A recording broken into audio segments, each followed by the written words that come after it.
कसा आहेस रे बाळा? 1 वर्ष कसं गेलं कळालंच नाही. तू खूप दूर गेला आहेस माहीत आहे रे. परत येणं तुला शक्य नाही, पण आम्हा बहिणींसाठी तू आज पण परत येशील ही आशा आहे.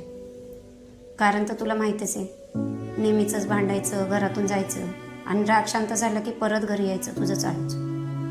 आताही असंच कुठं असशील आणि खुश असशील असं वाटतं. हो, पण एक सांगू, मी आले तरी तुझ्यासारखं टोमणं मारणारं कोणी नाही रे. आणि माझ्याशी बोलत नसताना सुद्धा माझ्या मुलांना जीव लावणारं तुझ्यासारखं कोणी नाही. तू मात्र चिटिंग केलीस हा, इतक्या लवकर लपून बसलास. पण मी तुला इतक्या लवकर इतक्या सहज सोडणार नाही बरं का. तू खूप त्रास दिलायस. आता आमची पाळी आहे. आम्ही बहिणी रोज देवाला तुला पुढच्या जन्मात मागतो, पण आता आम्ही दोघी भाऊ आणि तुला आमची लाडकी बहीणच मागतो.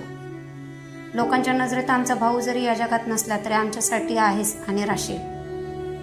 खूप उशीर झाला रे समजायला की तुझं आयुष्य कसं होतं. पण बाळा, तू जर आमच्याशी बोलायला हवं होतंस, थोडं मन हलकं झालं असतं रे तुझं. लोक म्हणतात वर्षश्राद्ध म्हणजे माणसाचा दुसरा जन्माचा प्रवास असतो. म्हणून तुला आम्हा बहिणींकडून खूप खूप शुभेच्छा. देव करो जे तुला या जन्मात नाही मिळालं ते सारं पुढच्या जन्मात मिळो.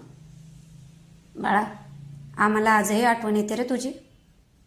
तू खूप दूर आहेस माहीत आहे, तू येणार नाहीस, तरी पण आम्ही तुझी वाट बघतो बरं का, तुझ्या लाडक्या बहिणी.